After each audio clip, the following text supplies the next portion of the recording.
County still your leaders out in League 2 as Cheltenham keep up the heat. But what's going to happen this midweek, of course, with some more matches, more picks coming up next.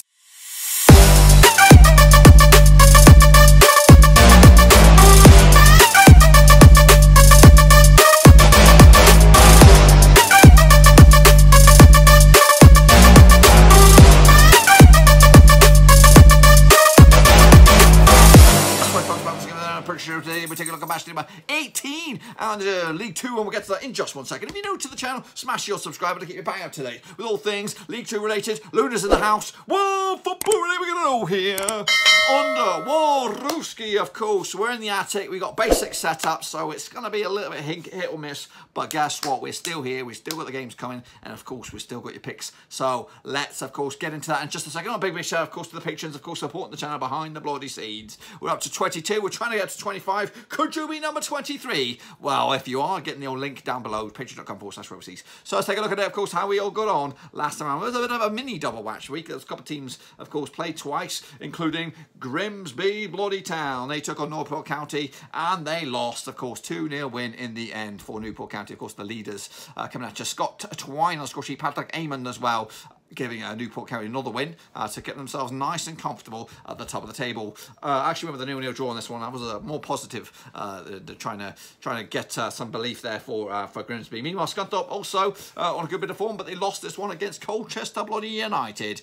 Actually went with a 2-1 win for Scunthorpe in the bloody end. Goal scorer was Tommy Smith on score sheet for Colchester, and of course that mini match week got absolutely nothing for me. Absolutely nothing. Meanwhile, though, Carlisle continue to do what they do with a 4-0 win over Stevenage. Good 4-0 win for them.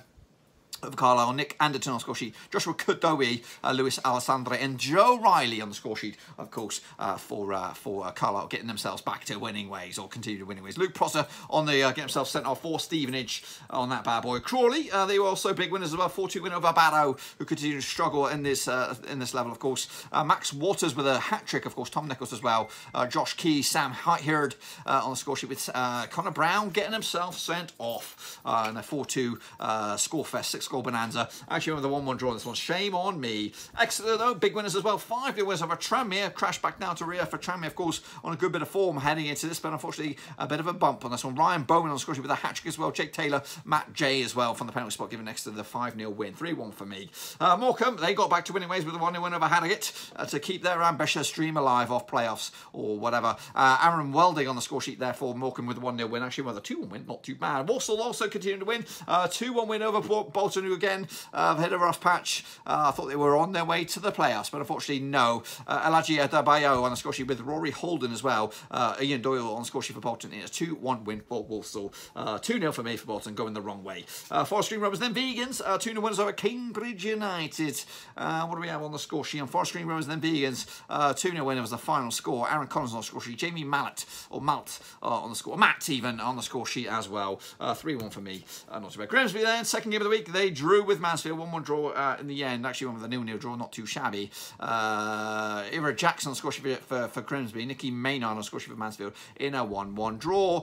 Kicking off forward, what do we have? Leyton Orient against Newport County. They lost. Newport County lost that 1-2 win for Leyton Orient at Brisbane Road. It's up here, lads. It's all bloody up here. Good result that for Leyton Orient. I'm trying to see the goal scorers on that one. It's right down there. 2-1 win for Leyton Orient. Danny Johnson on score. Danny Johnson on score sheet. James Brophy as well. Jamie Proctor on score sheet for Newport as the leaders took a tumble. Meanwhile, Bradford City did lose their manager. Stuart McCall has been binned off, but Oldham continue to win. 3-1 win for Kewell's boys at the Boundary Park. It's up here, lads. It's all bloody up here. Daniel Abatamambalu on the score sheet with Carl Pelleggiani. Darius Keller-Dunn as well on the score sheet for Oldham. Powdy O'Connell on the score sheet for Bradford, but it's too little too late. Out goes McCall. Who will come in? Who bloody knows? Port Vale, though, 1-1 draw against Colchester United on that bad boy. Goal scorers for Port Vale was Devante Rodney with Luke Norris on the score sheet for Colchester United, as all points were split right down the middle. Salford City, 0-0 as well against Cheltenham. Nothing to report here. I went with a 2-1 win for Salford. And of course, Scunthorpe again, back-to-back defeats for them, losing to Southend of all teams. Goodness gracious me. Even the shit teams can win. James Olekenienka on the score sheet for Southend. And as you can see, I got myself 2, 4, 6, There's a cheeky wee smiley face up there, but unfortunately none for me. Of course, the table looks like this. Newport got 3 points clear over Cheltenham. Carlisle up to third, looking good. 4 points adrift of the top. The Vegans are also up there as well. Exeter, Colchester and Leyton Orient make up your top 7, with Southend, Stevenage going down. Bradford are also in a bit of trouble, as are Barrow. Of course, let's take a look at, of course, your picks at the old prediction league. 3 in the straight fist game, 4 to 8 straight fist club. 9+. You're in the top bins, lads. Of course, Nathan Eva. Well, we do. We're going to do it like this. We're going to, because I'm limited on time. We're doing it like this. Nathan Eva, well done, brother. Lagiojo also did very, very well indeed. Russell Frost also kicking out sticker. The Patriots are taking over the place here. Ollie Hambling, I'm giving you a free one. You did okay. Oh my, Escobar not too shabby as well. Ultra Omamura also did very, very well. Sheva did very, very well, as did Joachim Jakobsen as well. The D-Man did bits. Cody Ho also did very, very well. Gaming Charlie and Aston Fang did bits. Yannick Bustler, you did okay. Richard Dawson did shit. We are QBR did okay. Alex Weller, we'll get to you in a minute. Okay, did okay. And Alex Weller did bits as well. Indeed, that's the picks. What about the leaderboard? Well, this is it. Do do do do do do do. Slow as you like, slow as you like. Olaji Ojo is your kingpin with a 9 out of what, 14, something like that. Russell Frost also in the top 5 alongside Ultra Omir and the Chasing Bloody Pack. But that's just this week and this week alone. What about your overall kingpins? Well, let's take a little look at it then, shall we? We are looking at Russell Frost leading by smidgens over Gaming Charlie and Omar Esquivel, who are also on 49% success rate as of right now. It's airtight at the top there. Joachim Jakobsen is also doing very, very well. Shevin in the top 10. Alongside LG and Cohen, who had the week off. He had the bloody week off. He's in the top 10. Look at that, lads. Look at it. Plug it in your veins, boys.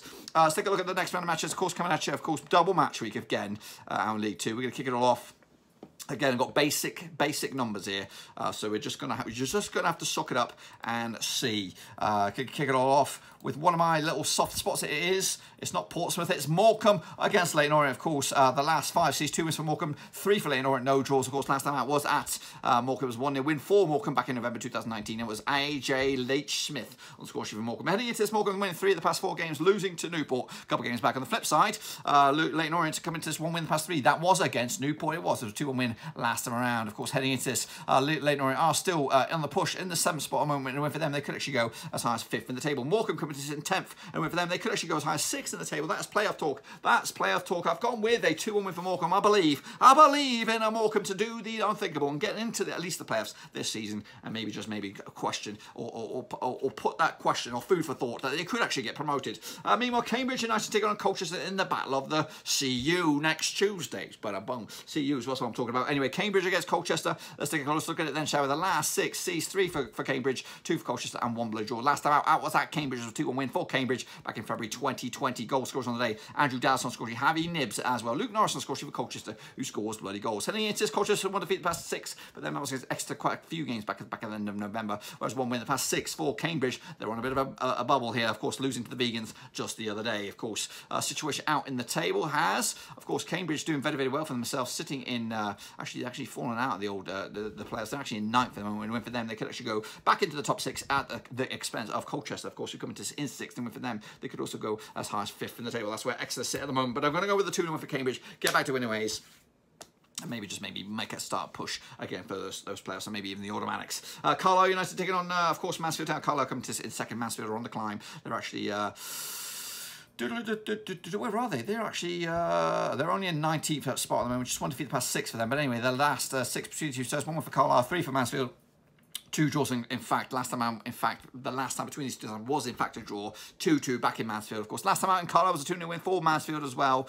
You got to go all the way to 2019 in January, where Carlisle's last victory was against Mansfield. In fact, it was in Carlisle. Last time out it was a 2-0 win for Mansfield, if that makes any sense. Danny Rowe on the score sheet, Nicky Maynard as well. Heading into this, Mansfield just 1 defeat the past 6. That was against Harrogate quite a few games back, whereas 3 wins on the spin for Carlisle, beating Salford, Bradford and Stevenage to boot. Strugglers for the most part, except for Salford, but they're doing very, very well for themselves as well. Heading to sitting this in the top 3. Carlisle are actually 3rd, and for them, they could mathematically go 2nd in the table, whereas their opposition, Mansfield, like I said, are in 19th, and for them, they could actually go as high as 17th in the table themselves. But Carlisle will win this one comfortably with a 3-0 Bobby Dazzler in the bloody end. Now, next up, we have Oldham, a form team up against Walsall, who are also doing okay at the moment. Walsall are actually in 11th spot, unbeaten in 4. Oldham actually in 15th spot, just 1 defeat the past 4 for them.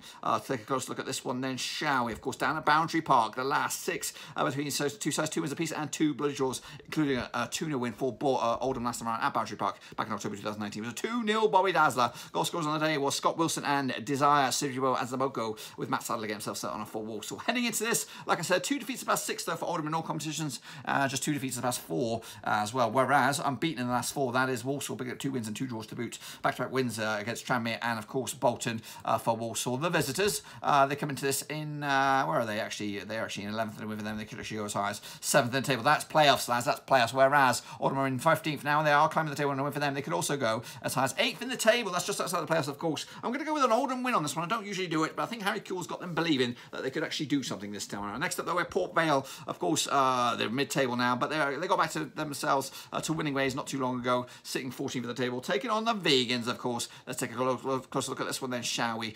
Taking place also on Tuesday, the 15th of December. The last 62 wins apiece and 2 bloody draws as well, including a draw. I don't know when the draw was quite a few games ago, but the last time they played each other at Port Vale was a 2-1 win for Port Vale back in August 2019. Goal scorers on the day, Richie Bennett and David Amore on the score sheet, with Joseph Mills on the score sheet for the Vegans. The Vegans coming to this one defeat the past 6. That was against Oxford a couple of games back in the Papa John's Trophy, whereas it's 3 games unbeaten for Port Vale, picking up 2 wins and a draw to boot in all competitions. Look at the situation out in the league. Port Vale coming to this, they're not doing great. 14th at the moment, with a win for them, they could actually go back into the top 8, whereas the Vegans coming to this in 4th, and a win for them, they could actually go as high as 2nd in the table. I'm going to go with a draw on this one. The Vegans will get something, but Port Vale will also continue an unbeaten run of themselves. Salford City taking on Newport County. This one's fruity, of course. Salford have dreams of promotion.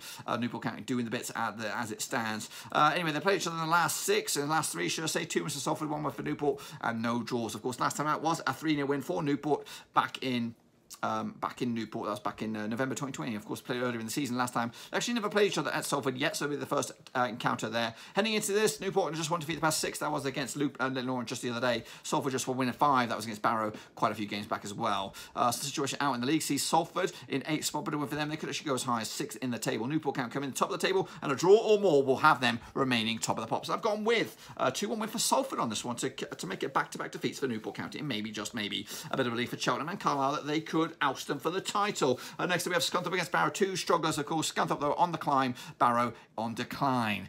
These 2 sides have played each other in the past. How many times? According to my knowledge, they've played each other never. But anyway, heading into this, Barrow 5 defeats on the spin for them. Last time they got anything out of the result was against the Vegans back in the end of November, whereas back-to-back defeats for Scunthorpe, losing to Colchester and Southend in the last 10 days. Of course, heading into this though, Scunthorpe are on the climb because they were struggling before, but they're on a bit of a wane right now.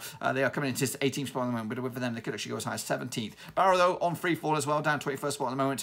Fortunately for them, there are 3 teams worse than them, and if Barrow are victorious, they could go as high as 19th in the table. I don't see it happening though. I think Scunthorpe will continue their recent good form, even though it's been back-to-back defeats. I think they'll get back to winning ways against Barrow with a 2-0 win in the end. Next up though, we have Cheltenham taking on Bolton Wanderers. Of course, Cheltenham are 2nd, Bolton are 16th. They were close to the playoffs, but now it's gone. The belief is gone. Of course, Cheltenham are expecting to run riot here. Played each other just the one time in the past. It was a 1-0 win for Cheltenham back in 2016 in the Papa John's Trophy back in November, of course. Heading into this, back-to-back defeats for Bolton. Before that was 4 wins on the spin. However, on the flip side, Cheltenham without a win in 2, losing to Portsmouth in the Papa John's Trophy, also losing or drawing to Salford just the other day.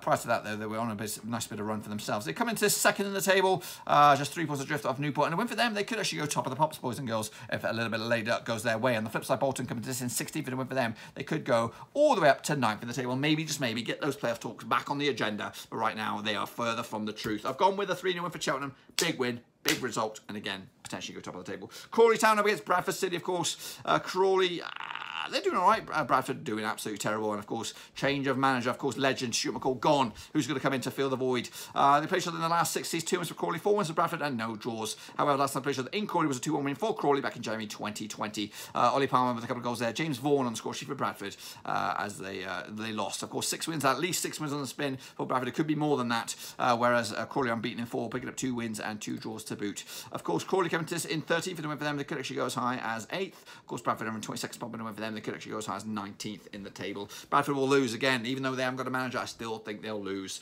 Exeter City taking on Harrogate Town, of course, played each other in the past. Have they ever? Not according to my knowledge, but anyway, heading into this Harrogate, absolutely shocking form at the moment. 5 defeats in the past 6. Their only win was against Mansfield at the back end of November, whereas Exeter coming to this 1 win in the past 3, and that was against Tranmere the other day. Big win as well, 5-0 win. They score goals though, even in defeat. They've scored 5, 6, 7, 8, 9, 10, 11, 12, 13, 14, 15, 16, 17, 18, 19, 20, 22 games in the past, 22 goals in the past 6 games. You do the bloody math. Of course, heading into this, Exeter coming to this in 5th win with them, they could actually go 2nd in the table, whereas Harrogate coming to this, struggling at the moment, into 17th spot, but doing for them, they could mathematically go 1 spot into 16th, above Bolton in the process. Don't think it happens though. I think Exeter will win this one 3-1. This is the final 2. We have Southend up against Grimsby. Grimsby are struggling, so are Southend, but who's going to get the big result on this one? This is a massive 6-point at the table. Anyway, they're pretty sure that in the last 6, in fact, I've only got the last 2. It's been 2 draws back to back. Of course, last time out was in Grimsby. It was a 1-1 draw. However, last time I played sure that in Southend was back in 2004. It was a 1-1 draw as well. Roots Hall, lad, in here, lads. Roots Hall. John McDermott on the score sheet for Grimsby. Freddie Eastwood on the score sheet for Southend. Should we do a quick Google wherever he is? Wasn't he a Romanian or a traveller or a gypsy? Is that what they call him? Freddie Eastwood, former professional footballer. He used to play for West Ham. Is that right? Did he used to play for West Ham? He was on West Ham's books. He retired back in 2014. It's been a while. It's been a bloody while. Played for Wales as well. And I believe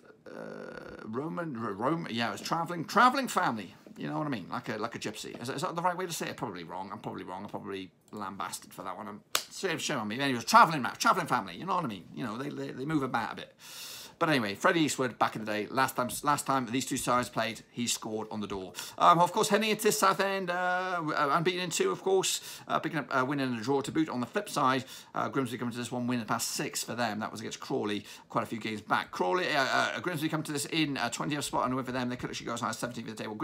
Southend come to this rooted to the table, but a win for them could get them closer to Stevenage, who are just above them in the table. I've gone with a 1-0 win for Grimsby. Holloway's boys all the bloody way. Next up, though, we have Tranmere. Show us they finished. Tranmere up against Stevenage. Again, Tranmere were on a good bit of form, but they've took a bit of a tumble of late. Anyway, they played Stevenage in the last 6, 1 win apiece, 4 draws, of course. Last time out was at Tranmere. It was a 2-0 win for Tranmere back in February 2019. The goal scorers on the day.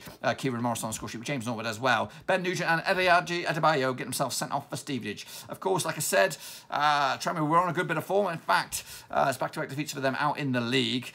Prior to that, they were on a nice, good bit of run. However, on the flip side, Stevenage coming to this 1 defeat the past 5 for them. That was against Carlisle the other day. Before that was back-to-back draws. Before that was back-to-back wins.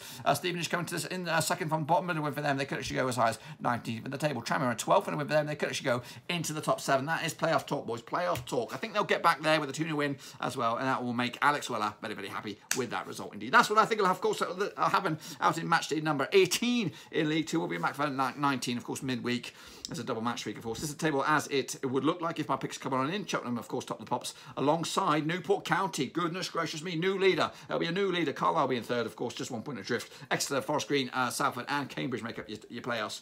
Southend and Stevenage going down as it stands. But it's airtight at the bottom, airtight at the top. It could all change in a matter of seconds. Anyway, that's what I think will happen. Will in match day number 18 in League 2. Be sure to give you your picks nice and early for this one. And, of course, make sure to check out the other guys as well. That's all I've got for you today. Hope you enjoyed the video. If you did, smash the thumbs up. If you're new, bang your subscribe button. Keep you bang up to date with all things Championship related, League 2 related, League 1 related. We've got it all here under one roof. And again, be sure to check out the links down below, Twitter, Twitch, Facebook, and all that kind of jazz. And hopefully next time you see me in this regard, we'll have a bit more stats and figures coming at you. But right now, that's all I've got. Until then, though, I'll see you all on the other side.